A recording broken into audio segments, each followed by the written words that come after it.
220V로 바꾼다고? 참으로 무모하군. 50년 전 두 나라의 다른 선택이 운명을 갈라놓았습니다. 전 세계를 휩쓰는 AI 전쟁. 기술 대국이라 자부하던 일본은 속수무책으로 탈락하고 있습니다. 이유는 반도체도 자본도 아닙니다.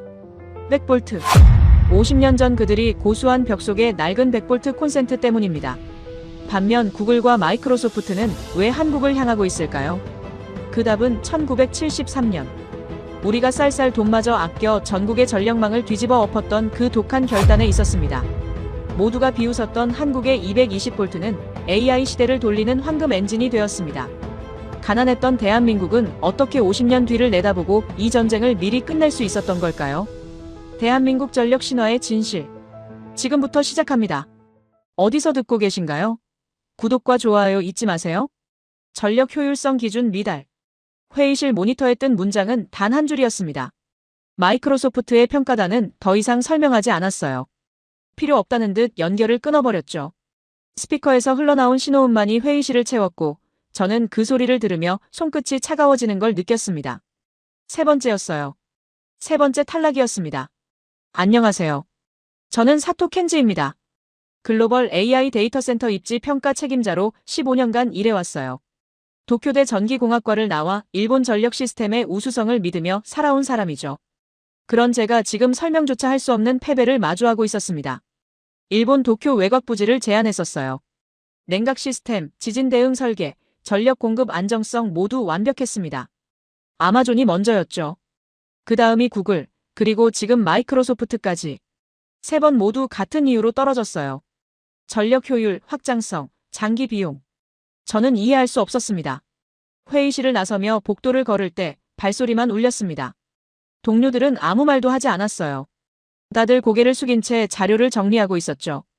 15년간 전력 인프라를 설계해온 지금 설명조차 할 수 없는 탈락을 마주하고 있었어요. 사무실로 돌아오자 마츠다 유이가 기다리고 있었습니다. 35살의 GPU 전력 설계 엔지니어였죠. 마츠다는 항상 숫자로만 말하는 사람이었어요. 감정을 섞지 않고 데이터만 믿었습니다.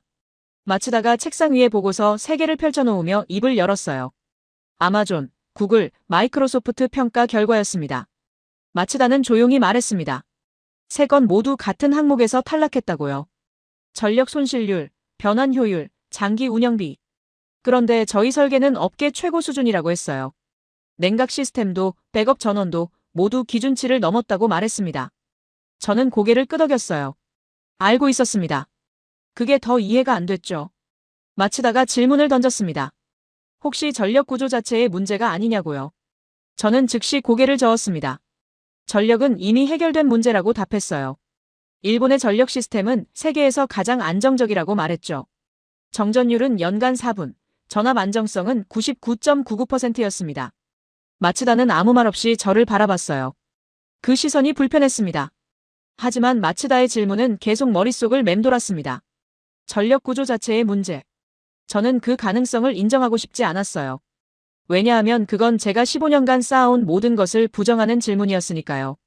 다음 날 아침, 저는 경쟁 입찰 자료를 다시 펼쳤습니다. 한국, 싱가포르, 호주, 캐나다. 최종 후보지들이었죠. 한국이 3번 모두 1순위로 선정됐어요. 서울 외곽, 부산 북부, 대전 인근. 저는 한국의 제안서를 열어봤습니다. 냉각 시스템은 저희만 못했어요. 지진 대응 설계도 일본이 훨씬 앞섰죠. 그런데 전력 항목에서 점수가 압도적이었습니다. 저는 숫자를 따라갔습니다. 송배전 손실률 3.5%. 일본은 5.2%였어요. 변압 효율 97.8%. 일본은 94.1%였죠.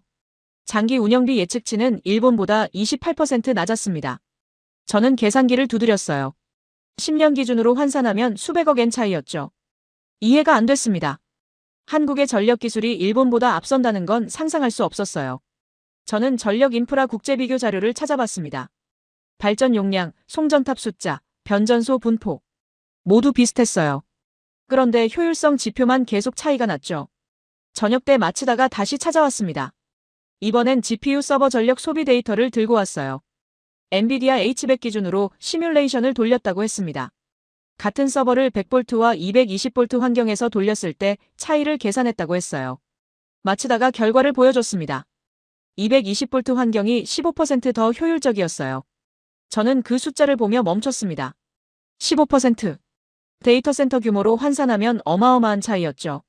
마치다가 조용히 말했어요. 한국은 220V를 쓴다고요. 일본은 100V를 쓴다고 했습니다. 저는 알고 있었지만 그게 이렇게 큰 차이를 만들 거라곤 생각 못했죠. 그날 밤 잠을 이룰 수 없었습니다. 침대에 누워 천장을 바라보며 계속 생각했어요. 한 번이면 실수일 수 있다고요. 두 번이면 우연일 수도 있다고 생각했습니다. 하지만 세 번은 달랐어요. 세 번은 구조였습니다. 다음 날 아침 사무실에 가장 먼저 출근했습니다. 책상 위에 경쟁 입찰 자료를 펼쳐놓고 한국의 전력 데이터를 다시 봤어요.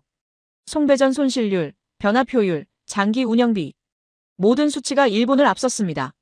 마치다가 사무실로 들어왔습니다. 평소보다 일찍 왔더군요. 마치다는 제 책상 앞에 서서 조용히 물었습니다. 한국과 일본의 전력 시스템이 언제부터 달라졌는지 아느냐고요. 저는 고개를 저었어요. 몰랐습니다.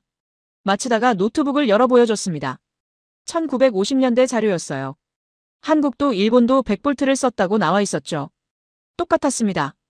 그런데 어느 순간부터 한국의 기록이 달라졌어요. 마치다가 화면을 가리키며 말했습니다. 1970년대 어디쯤에서 분기점이 있었을 거라고요.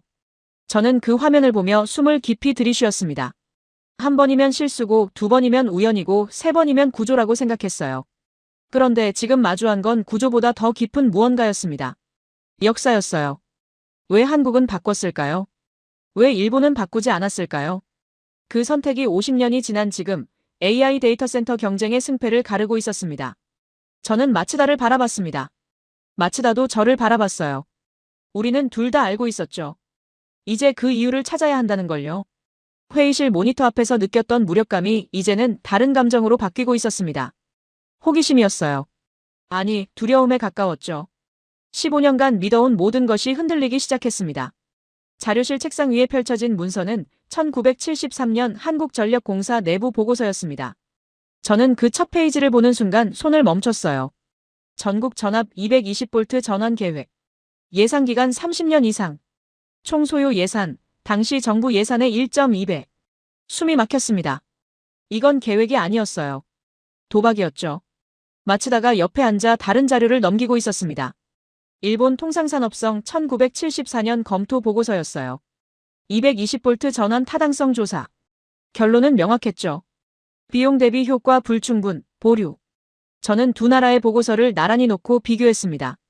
같은 시기, 같은 고민, 정반대의 선택. 한국의 1인당 GDP를 찾아봤습니다. 1973년 기준 250달러. 저는 그 숫자를 보며 계산기를 두드렸어요. 당시 일본은 3,000달러가 넘었습니다. 12배 차이였죠. 그런데 한국은 전국의 전기 시스템을 뜯어고치겠다고 결정했어요.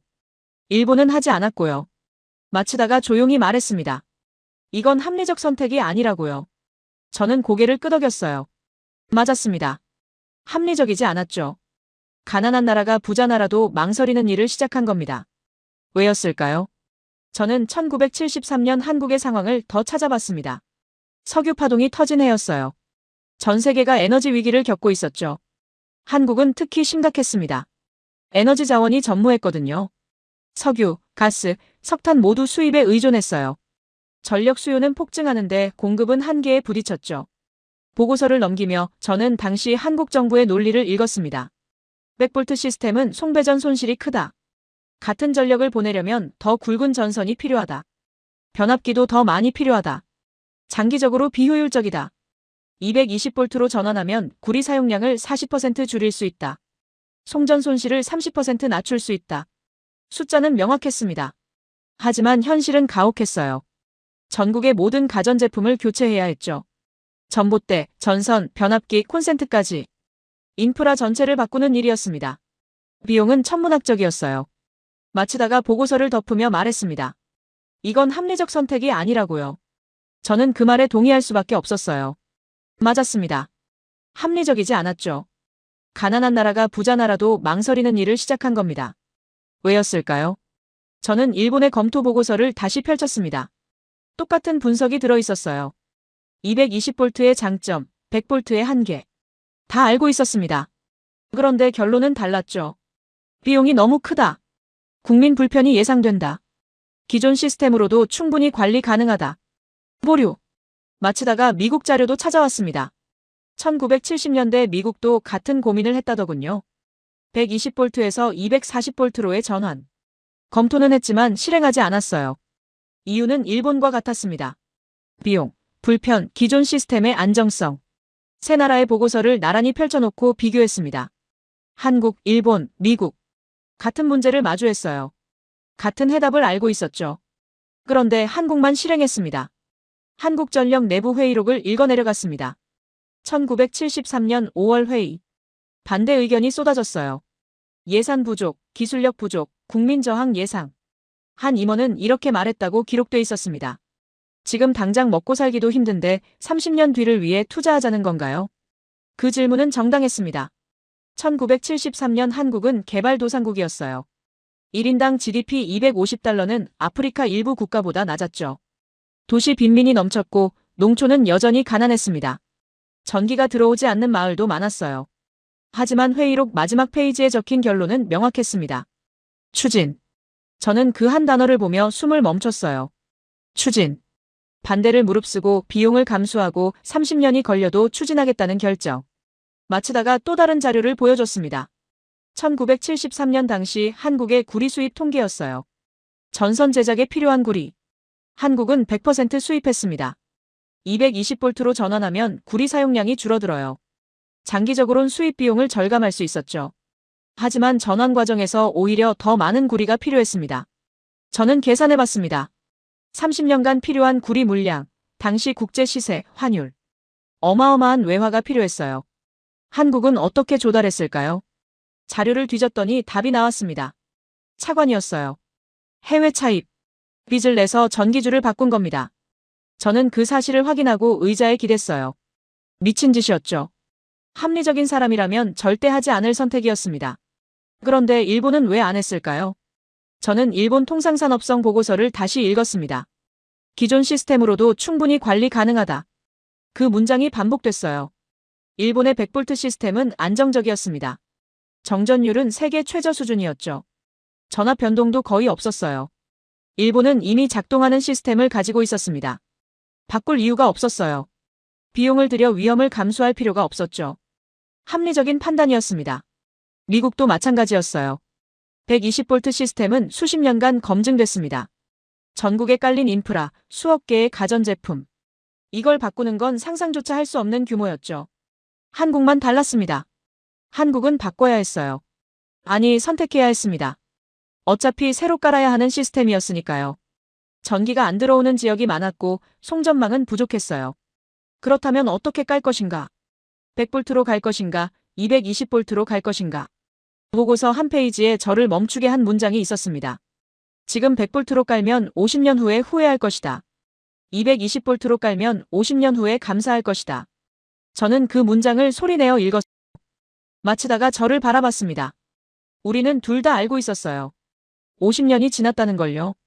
그리고 지금 한국은 AI 데이터 센터 경쟁에서 이기고 있다는 걸요. 일본은 후회하고 있었죠. 마치다가 노트북을 덮으며 한마디 했습니다. 1973년은 이미 게임이 끝난 해였다고요. 그 말이 가슴에 박혔어요. 50년 전 그 순간 승패는 이미 결정됐던 겁니다. 다만 아무도 몰랐을 뿐이죠. 한국은 도박을 했어요. 가난했지만 빚을 내서 30년이 걸려도 미래를 선택했습니다. 일본은 합리적이었어요. 안정적인 현재를 지켰죠. 미국도 마찬가지였습니다. 그런데 50년이 지나자 도박이 정답이 됐어요. 저는 1973년 보고서를 덮으며 생각했습니다. 그때 한국 정부는 AI를 알았을까요? 데이터 센터를 상상했을까요? 아니었을 겁니다. 그냥 전기 효율을 높이고 싶었을 거예요. 구리를 아끼고 송전 손실을 줄이고 장기적으로 이득이라고 판단했을 겁니다. 하지만 그 선택이 50년 후 AI 시대의 승리로 이어질 줄은 몰랐을 거예요. 마치다가 노트북을 닫으며 말했습니다. 이제 다음 질문을 해야 한다고요. 30년이 걸렸다는데 그 30년 동안 무슨 일이 있었냐고요. 저는 침묵했습니다. 맞아요. 결정은 1973년에 났지만 실행은 그 후 30년이었죠. 그 30년 동안 누가 어떻게 이걸 해냈을까요? 저는 다음 자료를 펼쳤습니다. 손이 떨렸어요. 숫자 뒤에 사람이 있었습니다. 1975년 6월 23일 서울 성동구 일대 정전. 오후 2시 47분부터 6시 13분까지 총 3시간 26분. 한전사고 보고서를 펼치는 순간 저는 숨을 멈췄습니다. 220V 전원 작업 중 변압기 과부하. 책임자 김영수. 현장 투입 인원 37명. 복구 완료 후 추가 점검 시간 8시간. 보고서는 건조했어요. 하지만 그 뒤에 있던 사람들의 얼굴이 보이기 시작했습니다. 마치다가 다른 파일을 열었습니다. 1973년부터 2005년까지 한국전력 인력 통계. 총 75만 명이 이 프로젝트에 투입됐다고 나와 있었어요. 75만 명. 저는 그 숫자를 보며 계산기를 두드렸습니다. 32년을 75만으로 나누면 연평균 2만 3천 명. 매일 현장에 나간 사람들이었죠. 사고 보고서를 넘겼습니다. 1976년 대전, 1978년 부산, 1980년 광주. 정전 기록이 끝없이 이어졌어요. 전환 작업 중 발생한 사고였습니다. 변압기 교체, 전선 재배치, 전봇대 증설. 모든 과정에서 정전이 발생했죠. 주민들은 촛불을 켰고 상점은 문을 닫았으며 공장은 멈췄습니다. 한 보고서에 주민 민원 기록이 첨부돼 있었어요. 1977년 인천의 한 동네. 전환 작업으로 일주일에 3번 정전. 주민들이 한전사무소로 몰려왔다고 적혀 있었습니다.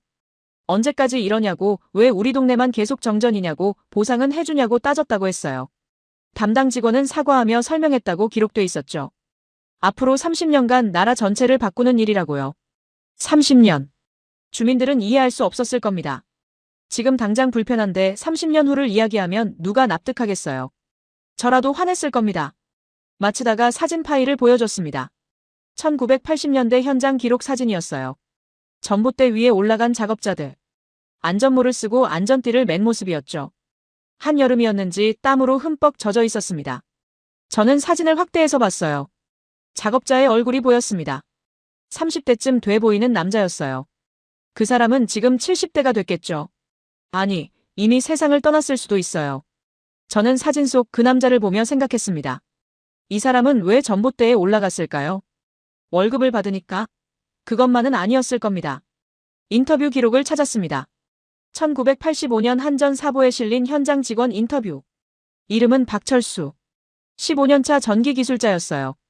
기자가 물었습니다. 이 일이 힘들지 않냐고요? 박철수는 대답했습니다. 힘들다고요.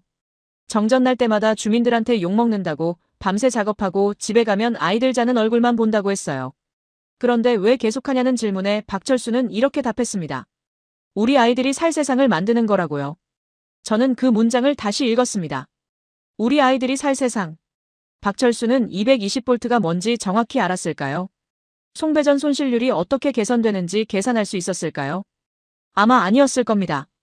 그냥 위에서 시키니까 했을 거예요. 하지만 그는 믿었던 겁니다.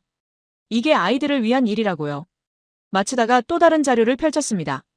가전제품 교체 통계였어요. 1973년부터 1990년까지 교체된 가전제품 수. 냉장고 850만 대, 선풍기 1200만 대, 텔레비전 920만 대. 모두 100V용에서 220V용으로 바뀐 제품들이었습니다. 누가 비용을 댔을까요? 정부가 보조금을 줬을까요? 자료를 확인했더니 일부만 지원됐다고 나와 있었어요.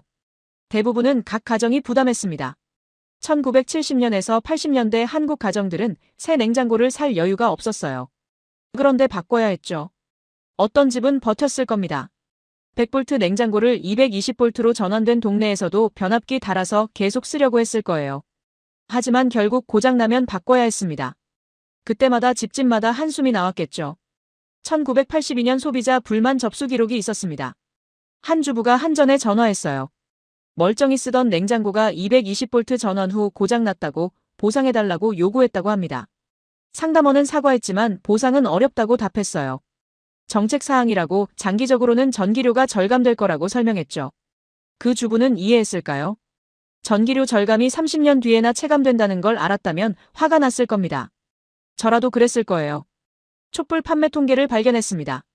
1973년부터 1985년까지 촛불 판매량이 전년 대비 평균 15%씩 증가했어요. 정전이 잦았으니까요. 저는 그 통계를 보며 상상했습니다. 저녁 식사 준비하다 갑자기 불이 나가는 순간, 냉장고 불빛이 꺼지고 선풍기가 멈추는 순간, 촛불을 켜고 기다리는 시간. 아이들은 무서워했을 겁니다. 어른들은 짜증이 났겠죠. 언제까지 이러냐고, 왜 자꾸 정전이냐고 물었을 거예요. 누구도 답을 주지 못했을 겁니다. 마치다가 사망사고 기록을 보여줬습니다. 저는 펼치기가 두려웠어요. 하지만 봐야 했죠. 1973년부터 2005년까지 전환 작업 중 사망자 수. 총 47명. 전봇대에서 떨어진 사람, 감전된 사람, 장비사고로 목숨을 잃은 사람들. 한 명 한 명의 이름이 기록돼 있었습니다. 이들은 220V가 AI 시대에 승리할 거라고 알았을까요? 몰랐을 겁니다. 그냥 일을 했을 뿐이에요. 2000년대 초반 기록이 나왔습니다. 전환율 95% 달성. 거의 끝나가고 있었어요. 하지만 마지막 5%가 가장 어려웠다고 적혀 있었습니다. 산간 지역, 외딴 섬, 소규모 마을. 경제성이 없는 곳이었죠. 그런데 한국은 포기하지 않았어요. 한 기록에 제주도 외딴 마을 이야기가 나왔습니다. 인구 80명. 전봇대 20개. 경제성 분석 결과 적자. 하지만 작업은 진행됐어요. 기술자 5명이 배를 타고 들어가 일주일간 작업했다고 합니다. 마을 주민들이 밥을 해줬다고 적혀 있었어요. 왜 했을까요? 돈이 안 되는데 왜 했을까요? 보고서는 답하지 않았어요. 하지만 저는 알 것 같았습니다. 100%를 채우고 싶었던 거예요. 한 사람도 빠짐없이요. 2005년 12월. 전국 220V 전환 완료. 32년 만이었습니다. 완료 기념식 사진이 있었어요. 한전 직원들이 모여 있었습니다. 웃고 있었죠. 저는 그 사진을 보며 눈물이 날 뻔했어요. 32년. 한 사람이 대학 들어가서 정년 퇴직할 때까지의 시간이었습니다. 1973년에 20대였던 기술자는 2005년에 50대가 됐을 거예요. 그 사람의 인생 전체가 이 프로젝트였던 겁니다. 마치다가 조용히 앉아 있었습니다. 저도 말이 없었어요. 자료를 덮으며 생각했습니다. 이건 정책이 아니었다고요. 숫자가 아니었다고요. 한 세대가 다음 세대를 위해 견딘 시간이었습니다. 75만 명의 한전 직원, 수천만 가정의 주부들, 정전 속에서 촛불을 켠 아이들, 전봇대 위에서 땀 흘린 기술자들, 목숨을 잃은 47명. 이들은 AI를 몰랐어요. 데이터 센터를 상상하지 못했죠. 그냥 내일이 오늘보다 나아지길 바랐을 뿐입니다. 저는 자료실 책상에 앉아 일본을 생각했습니다. 일본도 사람이 있었어요. 기술자들이 있었고 가정이 있었죠. 하지만 일본은 그들에게 32년을 요구하지 않았습니다. 불편을 감수하라고 하지 않았어요. 합리적이었으니까요. 한국은 비합리적이었습니다. 가난한데 빚을 내고 힘든데 계속하고 욕먹어도 포기하지 않았어요. 왜였을까요? 마치다가 마지막 파일을 보여줬습니다. 2005년 완료 기념식 연설문이었어요. 당시 한전 사장이 한 말이 적혀 있었습니다. 우리는 오늘을 위해 한 게 아닙니다. 50년 후를 위해 했습니다. 저는 그 문장을 읽으며 자리에서 일어났습니다. 50년 후. 지금이었어요. 그들이 말한 50년 후가 바로 지금이었습니다. 50년이 만든 결과를 추적하기 시작했습니다. 저는 1980년대 한국 가전제품 시장 점유율 자료를 펼쳤어요. 1979년과 1985년을 비교했죠. 놀라운 변화였습니다. 일본 제품 점유율이 급락하고 있었어요. 1979년 냉장고 시장에서 도시바와 히타치가 47%를 차지했습니다. 그런데 1985년엔 12%로 떨어졌어요. 6년 만에 35%가 증발한 겁니다. 처음엔 품질 문제라고 생각했습니다. 한국 제품이 좋아졌거나 일본 제품이 나빠졌거나. 하지만 그게 아니었어요. 마치다가 찾아낸 자료에 답이 있었습니다. 변압기 판매 통계였죠. 1979년부터 1982년까지 한국에서 팔린 100V용 변압기 수량. 연평균 85만 대. 저는 그 숫자를 보며 이해했어요. 220V로 전환된 동네에서 일본 가전을 쓰려면 변압기가 필요했던 겁니다. 소비자들은 변압기를 사서 일본 냉장고를 계속 썼어요. 하지만 1983년부터 변압기 판매량이 줄기 시작했습니다. 1985년엔 절반으로 떨어졌어요. 왜일까요? 일본 제품을 포기했기 때문이었죠. 소비자 설문조사 자료가 있었습니다. 1984년 한국소비자보호원이 실시한 조사. 일본 가전 구매를 중단한 이유를 물었어요. 1순위가 변압기 추가 비용이었습니다. 변압기 값이 제품 가격의 15%나 됐거든요. 냉장고 사면서 변압기까지 사야 하니 부담이었죠. 2순위는 고장 위험이었습니다. 변압기를 거치면 전압 불안정이 생길 수 있었어요. 냉장고가 갑자기 멈추는 일이 종종 발생했죠. 3순위는 공간 문제. 변압기가 생각보다 컸거든요. 좁은 집에서 변압기 놓을 자리가 없었습니다. 그래서 소비자들은 선택했어요. 변압기 없이 바로 쓸 수 있는 제품. 220V 제품. 그게 바로 삼성과 금성이었습니다. 저는 삼성전자 매출 통계를 찾아봤습니다. 1980년 냉장고 부문 매출 520억 원. 1985년 1,850억 원. 5년 만에 3.5배 증가했어요. 금성사도 비슷했습니다. 1980년 430억 원에서 1985년 1,620억 원으로 뛰었죠. 마츠다가 물었습니다. 한국 기업들이 기술 혁신을 했냐고요.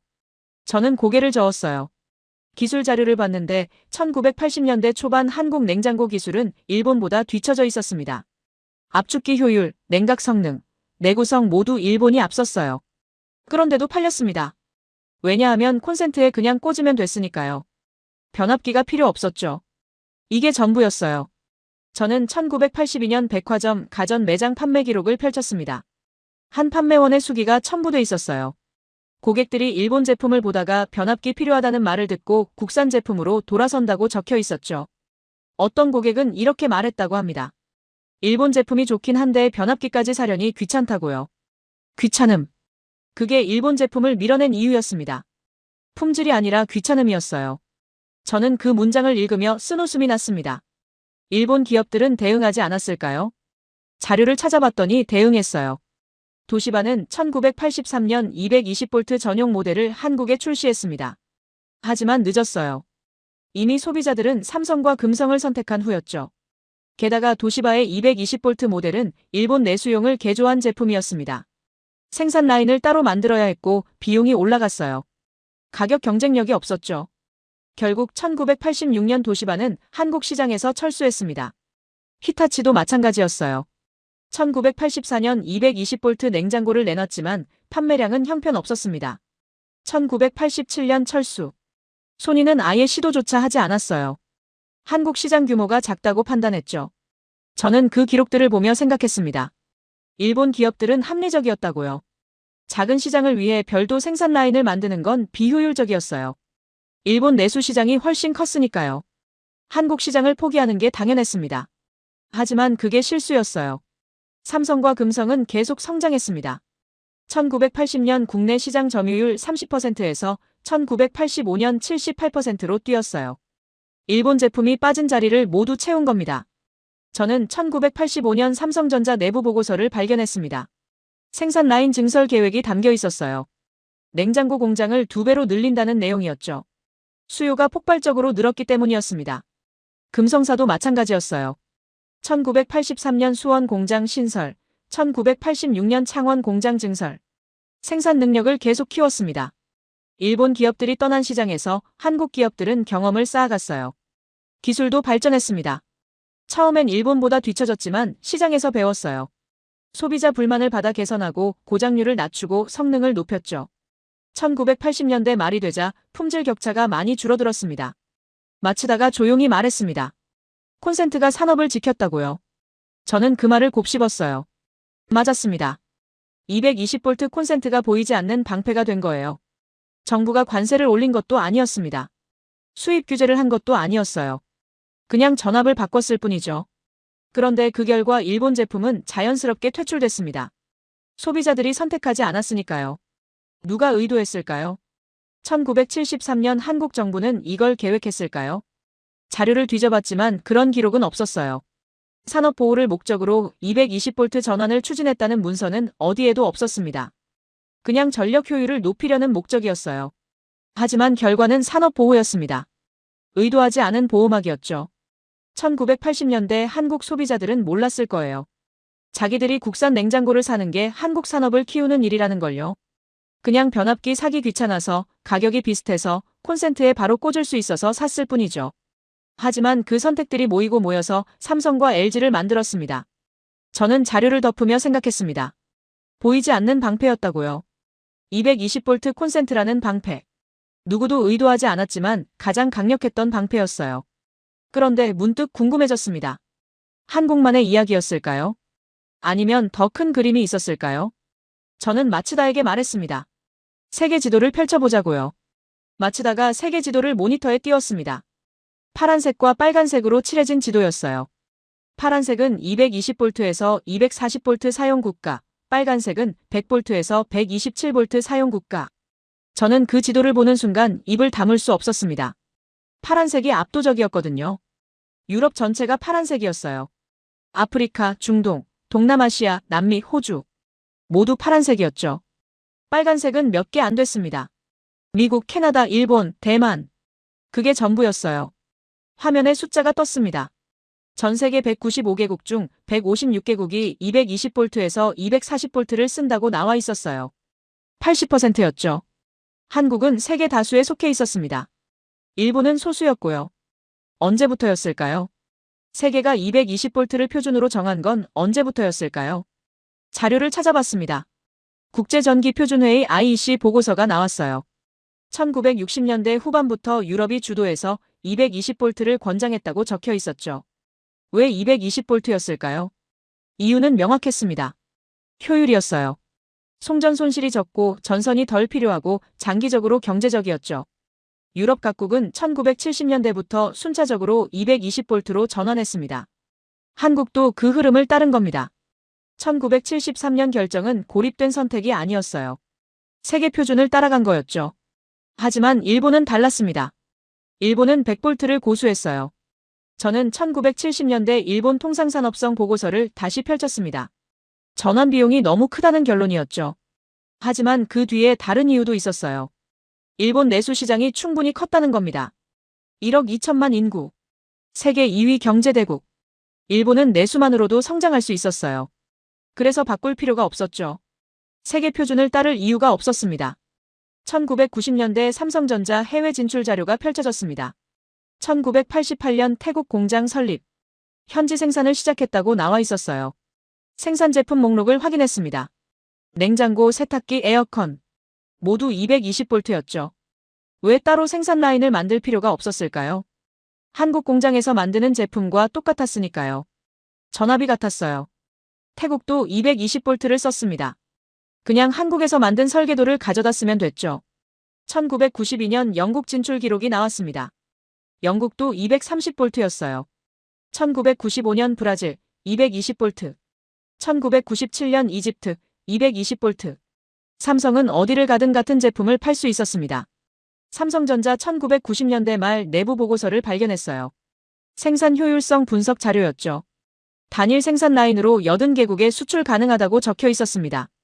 비용 절감 효과가 명시돼 있었어요. 연간 2천억 원 이상. 반면 일본 기업 자료는 달랐습니다. 도시바 1995년 생산 라인 현황. 일본 내수용과 수출용이 완전히 분리돼 있었어요. 설계부터 달랐죠. 부품도 달랐고요. 왜 그래야 했을까요? 일본 공장에서 만드는 냉장고는 100V용이었어요. 그걸 유럽에 팔 수 없었죠.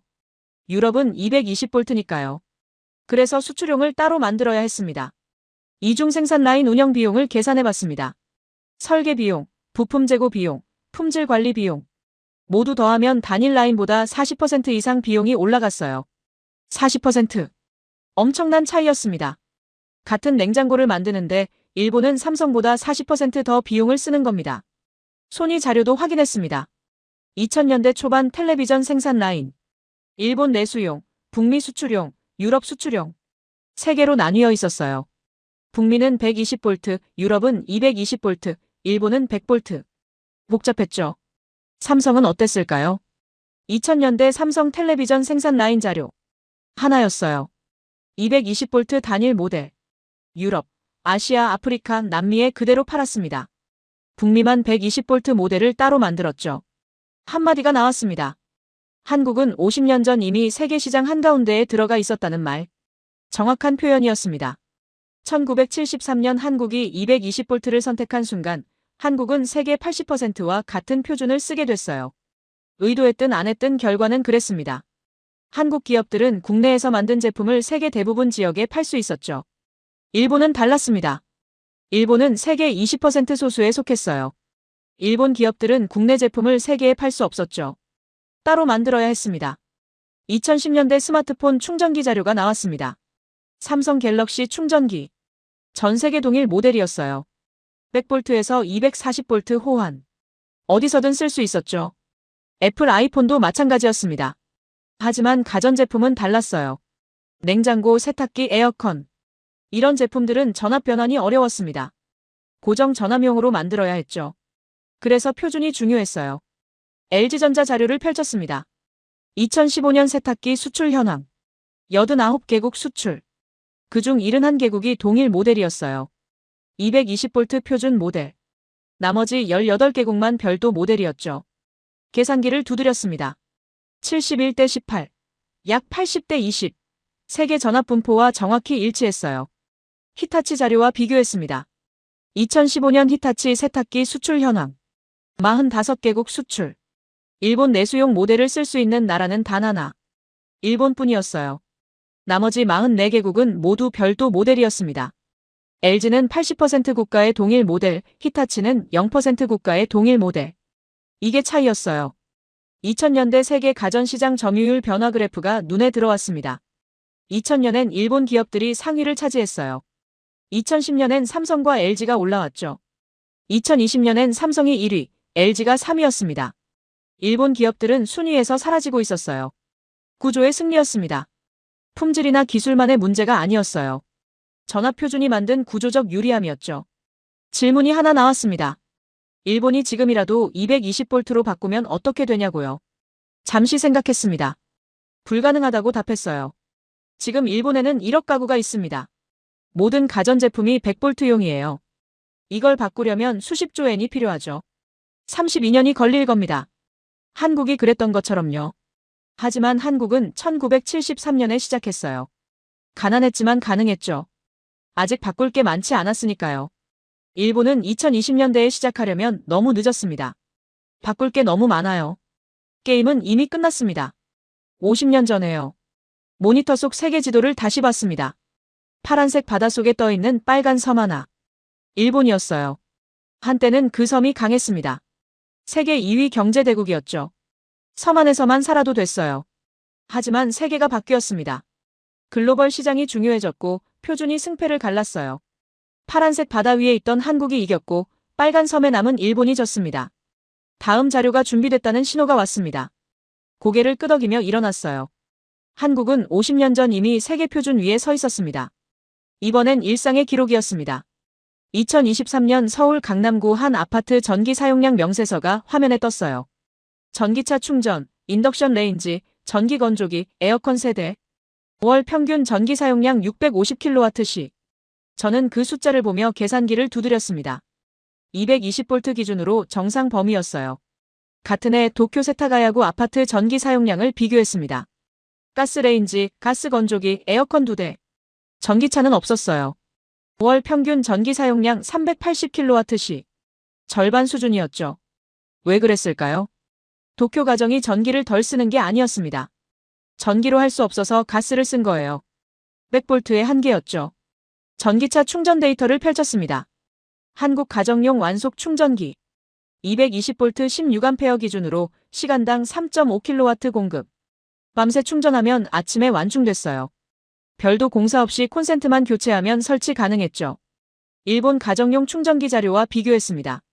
100V로는 충전이 불가능했어요. 200V 전용선을 새로 깔아야 했습니다. 전기 공사 비용이 30만엔에서 50만엔. 한화로 300만원에서 500만원이었죠. 충전기 값보다 공사비가 더 비쌌어요. 그래서 일본에선 전기차 보급이 더뎠습니다. 2023년 기준 한국의 전기차 보급률은 전체 차량의 4.8%. 일본은 1.2%였어요. 4배 차이였죠. 인덕션 레인지 판매 통계가 나왔습니다. 2020년 한국 가정용 인덕션 판매량 180만 대. 신규 아파트 대부분이 인덕션을 기본 설치했어요. 220V 콘센트에 그냥 꽂으면 됐으니까요. 일본은 어땠을까요? 2020년 일본 가정용 인덕션 판매량 35만 대. 한국의 5분의 1도 안 됐어요. 100V로는 인덕션 출력이 약했습니다. 물 끓이는데 시간이 2배 이상 걸렸죠. 그래서 대부분 가스레인지를 썼어요. 어느 일본 주부의 블로그 글을 발견했습니다. 2022년 작성된 글이었어요. 한국 여행에서 민박집 인덕션을 써봤다는 내용이었죠. 강한 화력에 놀랐다고 적혀 있었습니다. 물이 1분 만에 끓었다고요. 일본에선 3분 이상 걸린다고 했어요. 댓글에 누군가 물었습니다. 일본에서도 그런 인덕션을 살 수 있냐고요. 답글이 달려 있었어요. 200V 공사를 해야 한다고 비용이 너무 비싸서 포기했다고 적혀 있었죠. 전기 건조기 자료를 펼쳤습니다. 한국 2023년 판매량 85만 대. 빨래를 말리는 방식이 바뀌고 있었어요. 베란다에 너는 대신 건조기를 쓰는 가정이 늘었죠. 220V 표준 콘센트에 연결하면 바로 작동했습니다. 일본 전기 건조기 판매량 12만 대. 한국의 7분의 1 수준이었어요. 왜 안 샀을까요? 100V 건조기는 건조 시간이 너무 오래 걸렸습니다. 3시간에서 4시간. 전기료도 많이 나왔죠. 그래서 대부분 가스 건조기를 선택했어요. 하지만 가스 건조기는 설치가 복잡했습니다. 가스 배관 공사가 필요했거든요. 비용도 만만치 않았어요. 그래서 아예 안 사는 집이 많았죠.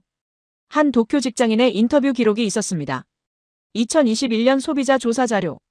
전기 건조기를 사고 싶냐는 질문에 이렇게 답했다고 나와 있었어요. 사고 싶지만 전기 용량이 부족해서 못 산다고요. 집 전체 전력을 올려야 하는데 공사비가 부담스럽다고 했습니다. 에어컨 설치 기록을 비교했습니다. 한국 가정. 거실 1대, 방 2대. 총 3대 설치. 각각 220V 전용 콘센트에 연결. 전기 용량 문제없이 동시 가동 가능했어요. 일본 가정. 거실 1대, 방 1대. 총 2대. 세대를 설치하려면 전기 계약을 올려야 했습니다. 기본 요금이 증가했죠. 그래서 대부분 2대만 설치했어요. 더운 여름날엔 방 에어컨을 끄고 거실 에어컨만 켜는 집이 많았습니다. 전력 계약 용량 통계가 나왔습니다. 한국 가정 평균 계약 용량 7kW. 일본 가정 평균 계약 용량 4kW. 거의 2배 차이였어요. 왜 차이가 났을까요? 220V는 같은 전류로 더 많은 전력을 공급할 수 있었어요. 전선 굵기를 늘릴 필요가 없었죠. 일본은 100V라서 같은 전력을 공급하려면 전류를 2배로 늘려야 했습니다. 전선도 2배로 굵어야 했어요. 한 건축 자료를 발견했습니다. 2020년 신축 아파트 전기 설계 비교. 한국 아파트 84제곱미터 기준. 전기 용량 10kW 기본 설계. 전기차 충전, 인덕션, 건조기, 에어컨 세대 동시 사용 가능했죠. 일본 아파트 동일 면적 기준. 전기 용량 5kW 기본 설계. 전기차 충전은 별도 공사 필요. 인덕션은 약한 출력 모델만 가능. 건조기는 가스 방식 권장. 에어컨 2대까지 동시 사용 가능했어요. 같은 크기 집인데 전기로 할 수 있는 일이 절반이었습니다. 퇴근길 편의점 기록을 읽었습니다. 2022년 서울 편의점. 전기 오븐, 전자레인지, 커피 머신, 냉장고 5대, 냉동고 2대. 모두 동시 가동. 220V 시스템이라서 문제 없었어요. 도쿄 편의점. 같은 장비를 쓰려면 전기 용량을 2배로 늘려야 했습니다. 비용 문제로 장비를 줄이거나 동시 사용을 제한했죠. 어떤 편의점은 전자레인지를 2대만 놓고 순서대로 쓰게 했어요. 한 일본 편의점 점주 인터뷰가 있었습니다. 전기 용량 때문에 고민이 많다고 했어요. 장비를 더 들여놓고 싶은데 전기가 부족하다고요. 전기 용량을 올리려면 매월 기본료가 3만 엔씩 늘어난다고 했습니다. 겨울 난방 데이터를 확인했습니다. 한국 가정. 전기 난방, 온수 매트, 전기장판. 220V로 충분히 감당 가능했어요. 일본 가정. 가스 난방, 등유 히터. 전기 난방은 용량이 부족해서 보조 난방으로만 썼죠. 전기 사용의 자유도가 달랐습니다. 한국에선 전기 제품을 사면 그냥 꽂으면 됐어요. 용량 걱정 없이 쓸 수 있었죠. 일본에선 먼저 계산해야 했습니다. 지금 쓰는 전기에 이걸 더하면 용량을 초과하는지, 공사가 필요한지, 비용은 얼마나 드는지요. 한국의 평범한 일상이 일본에선 사치가 됐습니다. 저는 화면을 보며 생각했습니다. 이게 50년의 결과라고요. 1973년 한국이 선택한 220V. 그 선택이 만든 일상의 차이. 전기차를 집에서 충전하고 인덕션으로 요리하고 건조기로 빨래를 말리는 일. 한국에선 당연한 일이었어요. 일본에선 당연하지 않았습니다. 돈을 더 내거나 공사를 하거나 포기해야 했죠. 누가 이걸 예측했을까요? 1973년에 누가 전기차를 상상했을까요? 인덕션을 알았을까요? 건조기가 보편화될 거라고 생각했을까요? 아무도 몰랐을 겁니다. 하지만 220V를 선택한 순간 한국은 그 미래를 받아들일 준비가 된 거였어요. 일본은 100V를 유지한 순간 그 미래를 거부한 거였죠. 의도는 없었지만 결과는 명확했습니다. 다음 자료 폴더를 열었습니다. 제목이 보였어요. 숫자로 본 50년.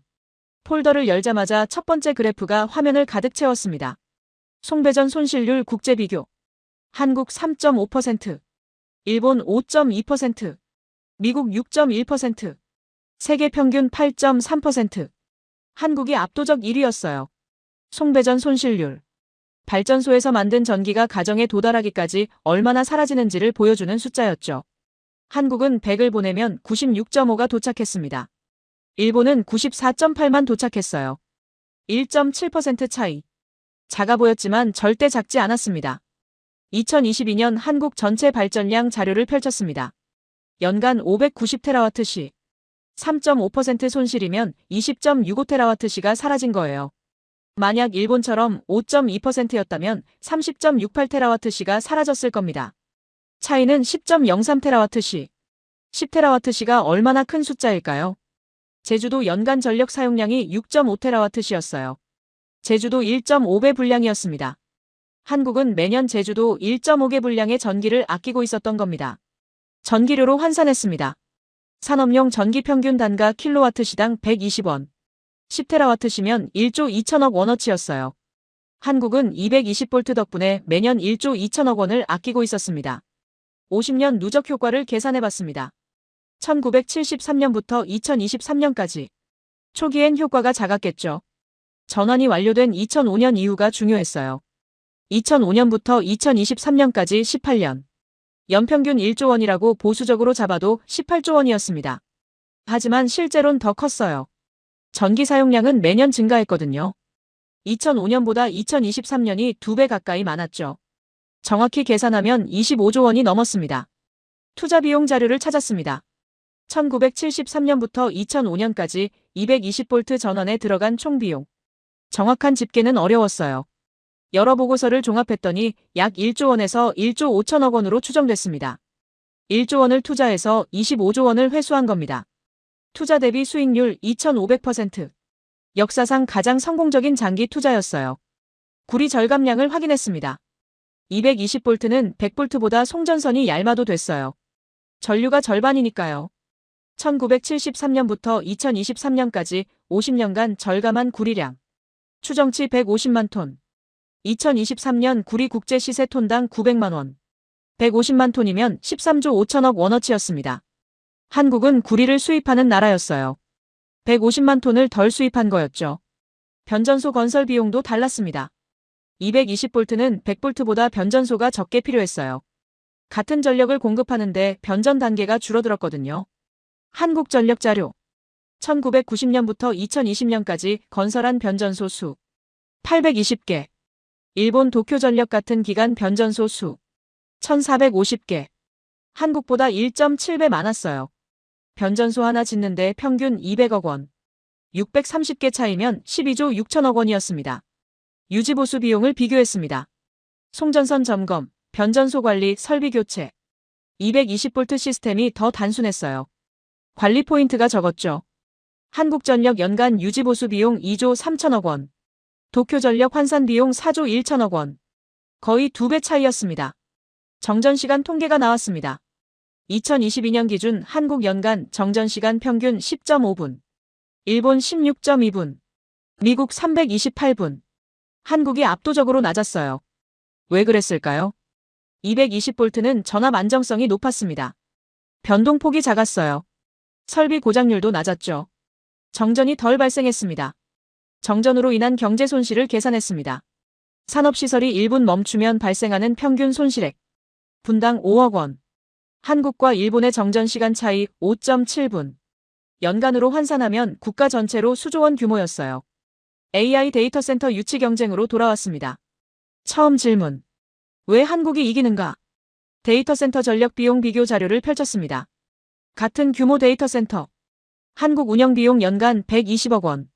일본 운영 비용 연간 156억 원. 30% 차이였어요.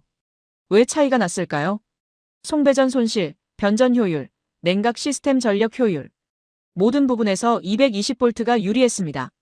10년 운영하면 360억 원 차이. 기업 입장에선 무시할 수 없는 금액이었죠. 마이크로소프트, 아마존, 구글. 이들이 한국을 선택한 이유가 숫자로 증명됐습니다. 감정이 아니라 계산이었어요. 10년간 360억 원을 아낄 수 있다면 당연히 한국을 선택하는 게 합리적이었죠. 전기차 충전 인프라 구축 비용도 비교했습니다. 한국 완속 충전기 1기당 설치 비용 평균 300만 원. 일본 완속 충전기 1기당 설치 비용 평균 800만 원. 전환 문제로 공사가 복잡해서 비용이 올라간 거였어요. 2023년 한국 전기차 충전기 수 26만 기. 일본 11만 기. 한국이 2배 이상 많았습니다. 설치 비용이 저렴했으니까요. 신재생 에너지 연결 비용을 확인했습니다. 태양광 발전소를 전력망에 연결하는 비용. 한국 킬로와트당 18만 원. 일본 킬로와트당 29만 원. 변전 단계가 많아서 비용이 올라갔어요. 2030년까지 한국 태양광 목표 30기가와트. 일본 목표 35기가와트. 규모는 비슷했는데 투자 비용은 달랐습니다. 한국 5조 4천억 원. 일본 10조 1천억 원. 거의 2배였어요. 스마트 그리드 구축 비용도 차이가 났습니다. 전력망 전체를 디지털화하는 프로젝트. 한국은 이미 220볼트로 통일돼 있어서 표준화가 쉬웠어요. 일본은 100볼트와 200볼트가 혼재해서 복잡했죠. 한국 스마트 그리드 구축 비용 추정치 8조 원. 일본 추정치 18조 원. 복잡성 때문에 비용이 2배 이상 올라갔습니다. 모든 숫자가 같은 방향을 가리키고 있었습니다. 220볼트가 경제적이라고요. 효율적이라고요. 미래지향적이라고요.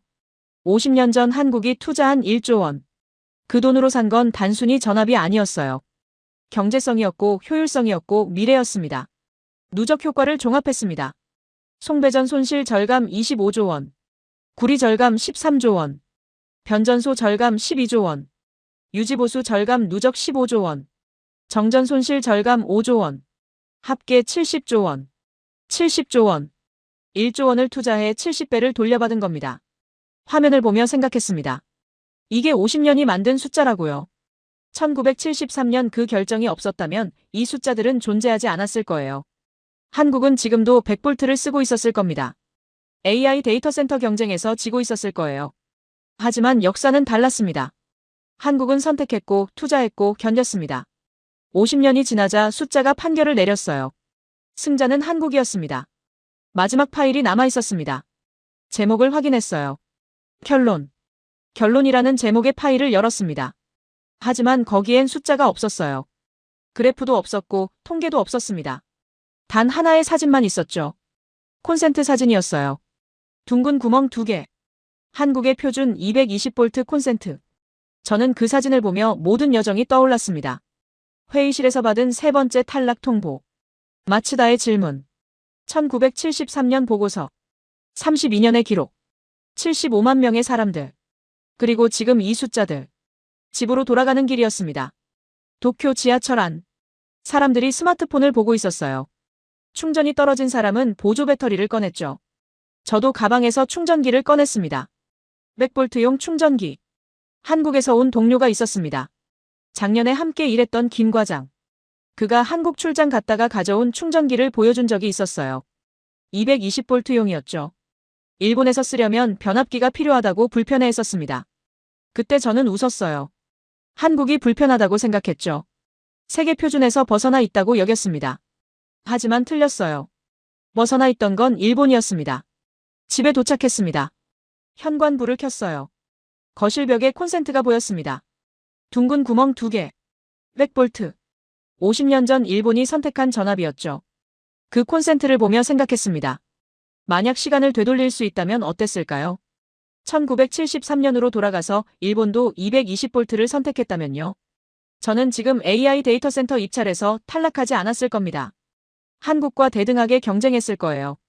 하지만 역사는 돌아가지 않습니다. 1973년 일본은 합리적인 선택을 했어요. 비용이 너무 크다고 현재 시스템으로 충분하다고 판단했죠. 틀린 결정이 아니었습니다. 그 시점에선 합리적이었어요. 한국의 선택이 비합리적이었던 거예요. 가난한데 빚을 내고 국민들 불편하게 만들고 32년이나 공사하고 미친 짓처럼 보였죠. 하지만 50년이 지나자 미친 짓이 정답이 됐습니다. 저는 가방에서 자료들을 꺼냈어요. 일주일간 모은 기록들. 1973년 보고서부터 2023년 데이터 센터 입찰까지 모든 게 연결돼 있었습니다. 한 장의 사진을 다시 봤습니다. 1980년대 전봇대 위의 작업자. 땀으로 흠뻑 젖은 얼굴. 그 사람은 AI를 몰랐을 거예요. 데이터 센터도 상상 못했을 겁니다. 그냥 시킨 일을 했을 뿐이죠. 하지만 그 사람이 바꾼 전선이 지금 AI 시대의 승리를 만들었습니다. 1973년 회의실에 앉았던 한전 임원들. 반대 의견을 무릅쓰고 추진을 결정한 사람들. 그들은 50년 후를 봤을까요? 아니었을 겁니다. 그냥 더 나은 미래를 믿었을 거예요. 정전 속에서 촛불을 켰던 주부들. 멀쩡한 냉장고를 버리고 새 제품을 샀던 가정들. 욕하면서도 공사를 견딘 상인들. 모두 몰랐을 겁니다. 자기들의 불편이 자식 세대의 기회가 될 거라는 걸요. 하지만 됐어요. 50년이 지나자 불편은 축복이 됐습니다. 저는 일본인입니다. 이 나라에서 태어나 이 나라에서 공부했어요. 일본의 기술을 믿었고 일본의 시스템을 자랑스러워했죠. 지금도 그래요. 일본은 여전히 훌륭한 나라입니다. 하지만 인정해야 했습니다. 50년 전 한 번의 선택에서 일본은 졌다고요. 한국은 AI를 위해 준비한 게 아니었습니다. 그냥 전기 효율을 높이려고 했을 뿐이에요. 송전 손실을 줄이고 구리를 아끼고 장기적으로 이득을 보려고 했죠. 하지만 AI 시대가 오자 한국은 유일하게 준비돼 있었습니다. 의도하지 않은 준비. 우연처럼 보이는 승리. 하지만 우연이 아니었어요. 50년간 불편을 견딘 결과였죠. 콘센트 사진을 다시 봤습니다. 둥근 구멍 2개. 그 안에 뭐가 들어있을까요? 전기만 들어있는 게 아니었어요. 1973년에 결단이 들어있었습니다. 가난해도 미래를 선택하겠다는 용기.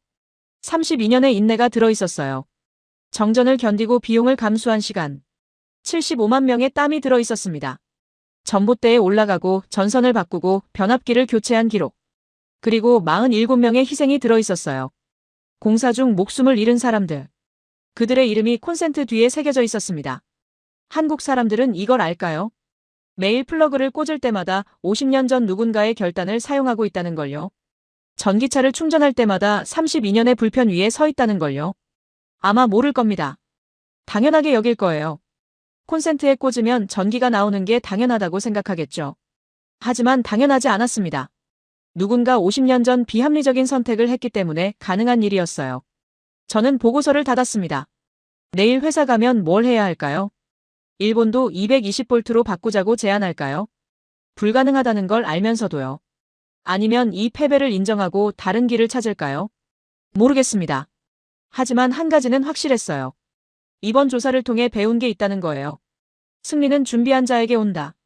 하지만 진짜 준비는 먼 미래를 위해 현재를 희생하는 용기에서 나온다. 한국은 그걸 했고 일본은 하지 않았습니다. 그게 전부였어요. 창밖을 봤습니다. 도쿄의 밤. 불빛이 가득했죠. 100볼트가 만든 불빛. 안정적이고 검증됐고 50년간 문제없이 켜진 불빛. 하지만 이제 알았습니다. 그 불빛 뒤에 숨은 비용을요. 효율의 차이를, 기회의 격차를요. 한국의 밤도 밝을 겁니다. 220볼트가 만든 불빛. 그 불빛은 더 효율적이고 더 경제적이고 더 미래지향적이었어요. 그리고 그 불빛 아래서 한국 사람들은 살아갑니다. 50년 전 선택의 수혜자로서요. 당신의 콘센트엔 자부심이 꽂혀 있습니다. 둥근 구멍 2개. 그 안에 한 세대의 희생과 다음 세대를 위한 사랑이 들어있어요. 그게 바로 220볼트의 진짜 의미였습니다. 저는 일본인으로서 이걸 증언합니다. 한국의 승리는 우연이 아니었다고요. 50년 전부터 준비된 승리였다고요. 그리고 그 승리를 만든 건 정부도 정책도 아니었어요. 불편을 견딘 평범한 사람들이었습니다. 보고서를 가방에 넣으며 마지막으로 생각했습니다. 한국은 운이 좋았던 게 아닙니다. 한국은 용기가 있었습니다.